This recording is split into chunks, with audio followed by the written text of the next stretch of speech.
I'm willing to guess I know the #1 stressor in the world. Car problems. Gosh, dude, they piss me off so bad. Anytime something happens to a car, it's just like, it's your livelihood for the most part. So what do you got to do? You need the car to get to work, and to get to work to make money in order to fix the car. So when the car's not fixed, you're screwed. So when you're not a mechanic like myself, there's an order of operation as soon as you find out your car won't start. First thing, you figure out why. So you're looking online, you're looking at videos, you're figuring all the stuff out to see what is going on with your car and why won't it start. And you just have your fingers crossed that it's something stupid, like a fuse or a relay or something dumb. So then you do all this research, you figure it out. Then the next thing is you hope it's not expensive. Then you find out it is expensive. Just for the part itself is expensive. The next order of operation is finding yourself a nice YouTube video on how to fix said problem. So you figured the problem out, you figured out how much the part costs, now you got to figure out how to do it. And that's when the real shit storm hits, because you figure out it's something that you can't do because you're not a mechanic. You don't have all the tools. You can't hoist your vehicle way up in the sky to jiggle on stuff and, you know, make it easy. So you decide, at least for me, my first thing is call the dealership, see what they'll charge, because who doesn't want the grandiose to work on your vehicle? So in my case, I called Toyota for a starter. To replace a starter on a 2008, to replace a starter on a 2nd-gen Sequoia, $1,400. $1,400 to put a starter in this thing. Of course, you don't want to pay that, so you start looking around for other mechanics. And then this is where it really sucks, because you're looking around at other mechanics and it's not, you know, you want to trust this person to work on your car, but how do you trust somebody you don't even know? And, oh man. Anyways, you can't. So you're worried about, you know, is this person going to care about this car as much as I do? Is it going to do a good job like I would if I knew how? So that's the dilemma here. Anyways, we got a better plan. It helps when you know people. And my wife has an awesome uncle who happens to be a mechanic. But he lives 3 hours away. I don't even know if this thing's gonna start, but we gotta take this thing there. So that's what our journey is gonna be, and our journey is actually gonna be a mini vacation. So we're gonna make it that. Come on. Heard they got a lake there, so we're gonna fish it. Come on. We're gonna go fishing. We're gonna stay in a hotel. It's gonna be fun. Let's go.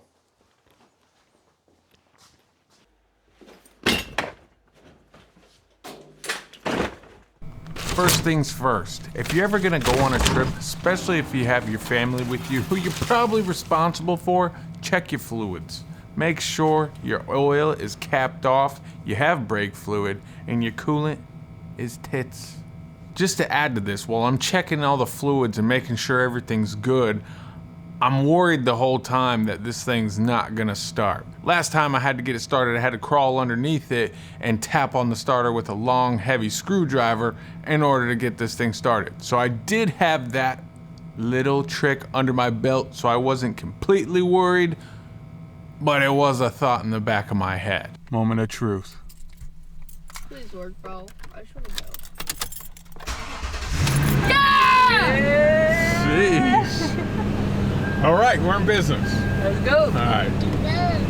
All right, here's the sketchy part. We need to turn this thing off and on one more time because we need fuel. Okay, let me see my. Serious through?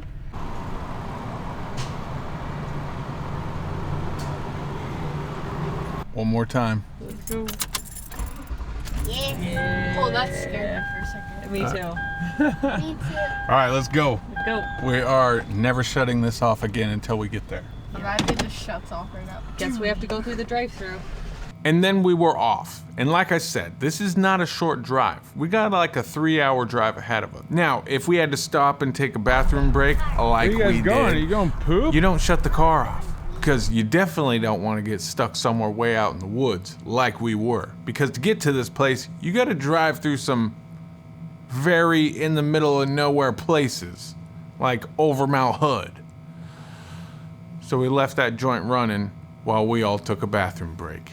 So we made it to Primeville, and the first stop was, obviously, Taylor's aunt and uncle's house, Brad and Barb. And Very cool. they wanted to show us their new property they bought out here. Now, if you ever been to Primeville, you kind of get an idea of what this place is like. It's a lot of nothing in most places. It's very flat, not a ton of trees, at least not the trees we're used to seeing over here on the coastal side.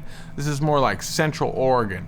So they bought this property, and that's where they're gonna build their house. They wanted to show us around, and we found all kinds of bugs. Red fire ants to be exact, and also some big old beetles. But it was cool. Go. I want to catch a black. Here, Dex, you want to see it? Mommy, yeah, you will. Then after visiting with Barb and Brad, we decided to go out to dinner with them. So we went, got some Pizza Hut. Then it was time to check into our hotel, which I wasn't exactly ecstatic about, because when we booked this hotel online, it was supposed to be $113 to be exact. Well, turns out when we told them our name and gave them our phone number, they looked us up and they said that it was going to be $200. God, what was it? Like $211 or something stupid like that. So it was about double what we were told it was going to be when we talked to them over the phone. Why? I don't know. We didn't have a confirmation. So it was what it was. It sucked. It's not like we're gonna turn around and drive back home. We had to have a family meeting about it just because I was a little rousted up. It's like, man. I'm working on it. Dude, imagine this. Our car fixing it would have cost $1,500, right? And then this costs like $200. I know you're gonna use that. I am. Better than that, right? It was worth it. And we're trying to save money. Yeah. We are, regardless. Yeah, we are. If this hotel room costs $400 a night, we would still be saving a ton of money. Place is Okay. scary. I'm over it. Same. Alright, are we having our vacation now? So I was over the whole situation. Now we're sitting there like, do we want to sit here and watch some WWF?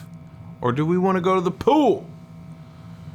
Well, WWF was sounding real good from how tired we were from driving and doing a lot of nothing really but driving and just kind of hanging out. But it puts a toll on you, man. Mason's sitting there, so enthused, looking tired himself. But we managed to pull it together and get to the pool. So the pool we went. Now the pool was actually packed, which I'm not used to. Usually we go to a hotel pool, especially in an off season like it was this time. It's not like nothing crazy was going on. I mean, it's Primeville, for crying out loud. There's nothing to do out there. We chilled in there for a little bit, played some beach ball, and that was about the brunt of it. But it was still a good time. I wouldn't have came to this place if it didn't have a pool. Yeah, all sucks. She wants, Now the next plan was to go to the store, get some snacks, and have a movie night. We didn't have any idea of what movie we wanted to watch, and we didn't have any idea of how we were gonna watch that movie. But snacks in a movie always sounds like a good idea. So me and Mason walked, which wasn't far, to the store to get some snacks. That was the mission we executed until this happened on the way back. did you get the sheriff over here? He's looking for that taco time. It's about to be taco time on my pants. Oh my. Dude. I Nasty. cut the clip. So we had a good sleep, but it was now morning. And dude, I'll tell you what, I actually slept a lot better here than I usually do in a hotel. I don't know what it was, but it felt good. So we got a good night's sleep, woke up, and it was time to pack all our crap and get out of this place. Most expensive hotel I've ever stayed in for the most shortest duration of time. We're over it though, right? So we get out of this place. And the first stop is Worms. Because like I said at the beginning, there's a big old reservoir at her aunt and uncle's place. Primeville Reservoir. Dude, I did not know how big this place was. But we were going to fish it. So we were underway. Now, as far as fishing goes, I mean, we probably gave it a solid 20 minutes before we just started messing around at the reservoir and just kind of doing whatever we wanted to do. Because we weren't getting no bites. I wasn't seeing no fish. I'm sure they were there. Lots of guys in boats and whatnot were fishing, so we just kind of started exploring the place. Think I could get to the end of the rocks? And right when we figured we were done fishing, we noticed Letty was running off doing her own thing. And then when she comes back, she's not walking right. She's walking a little funny. Walking like she's got a limp. And I'm sitting here thinking like a rattlesnake bit her or something, because there are rattlesnakes around here. And that's when we find out, I don't know what the heck these things are or what plant they come from, but they don't look fun. They're like the biggest thorn, hardest thorn I've ever seen. And she's got not one stuck in her foot, not two stuck in her foot, but she's got 3 of these things stuck in her little pads on her foot. And that's why she's walking funny. Which I was actually kind of relieved about, because I was like, man, if she got bit by something, we're gonna have to take her to the doctor or vet, and it's like, I don't know where any of that is around here. But it was just these. Pulled them out of her pads, and she was solid. She looked good. Good for her. Now stay the hell out of the bushes. So then we just resorted to an old pastime. Sharpening sticks with knives. If you were a kid and you didn't sharpen a stick with a knife, you're a weirdo. But then we were finding things like seashells and all kinds of stuff while we still had our lines in the water. Because we're still trying to catch a fish. To no luck. Didn't catch a dang thing the whole time we were there. And right after that is when we found out that Central Oregon has scorpions. Never knew that here. So we spent our time messing with the scorpion. I wasn't gonna touch it, but I wanted to see what it would do. So I started poking fun at it, and they're fast. Kinda cool too. It would be fun to catch one. Now scorpions weren't the only critters around here that we don't see very often, because where we're from, which is the west side of Oregon, West Coast baby, we don't have things like lizards, at least ones like this. When I seen this thing, I thought it was what's that thing? A bearded dragon. But I'm like, a bearded dragon out here? I don't know. But it sure did look like a bearded dragon. But now at this point, wasn't exactly sure if I wanted to touch this thing. I don't know if it's poisonous. I don't know if they bite. Not really concerned about them biting me, but if it's poisonous, I don't want to touch it. We didn't Google it or nothing, but Dude, I think it speaks English. I decided we're gonna find one of these things, and I'm gonna catch it. So we lift up a couple rocks, or not necessarily a rock, but whatever this thing is, probably covered to an old septic tank in an RV park or something. And bow, there was 2, and I caught one. He wasn't feisty. He didn't bite me. Wanted out a little bit, but yeah. He was not too happy I was holding him. So we messed with these lizards for a little bit until Mason got freaked out and ran across the whole park because he didn't want to mess with this thing anymore. And that was that. Lizard catching accomplished and lizard catching over. And now it was time to get to the brass tacks of why we're here. Fixing the Sequoia. First things first, jacking that thing up, then we start looking around. Yeah, there's a bunch of heat shields in the way of where we're trying to go. You already know, I YouTubed this. We figured this thing out. I'm not gonna say things weren't going according as planned, because they were. And we knew this wasn't gonna be an easy job. But we were down to tackle this thing, and tackle it we did.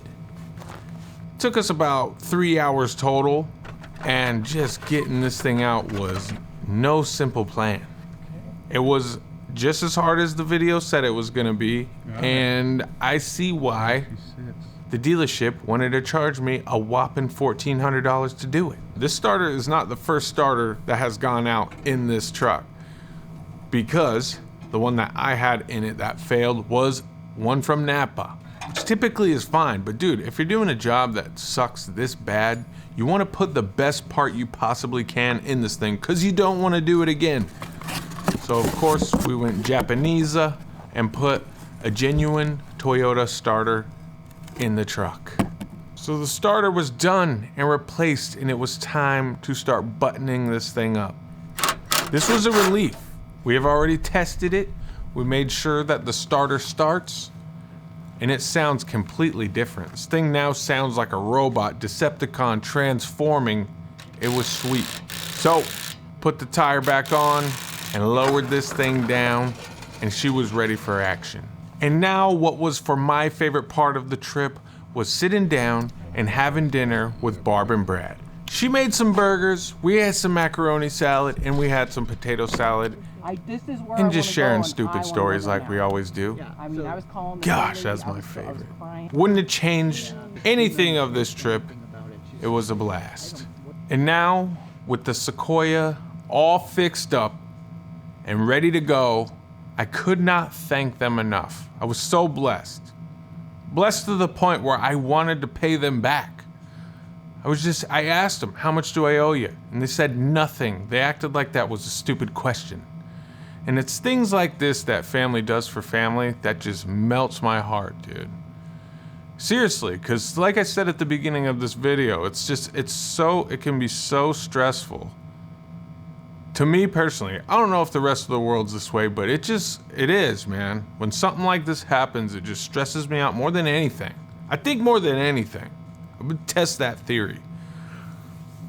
But they said they don't want to charge us anything. So virtually, I bought the parts, we went down there, and our presence alone paid for the help that they gave us in fixing our vehicle. And I thought that was awesome. So it was a win-win for me. It was a win-win for my family. They all had fun. Taylor didn't like the scorpions too much, but we all had fun. They enjoyed our presence, and we also got to fix our Sequoia. And she's not in here right now, but still works plenty fine. Starts every time. But it was time to say bye to this place. So we said our goodbyes, they opened the gate, and we bailed out. I could have paid to have it done at the dealership. I could have paid to have a mechanic who could be a shady dude to do it too. But I wouldn't trade any of those plans for the one that we actually made. Because the trip was fun, mini vacation, great story at the end of the day. It was a blessing to be there with them. It was a blessing for them to help us. And we out.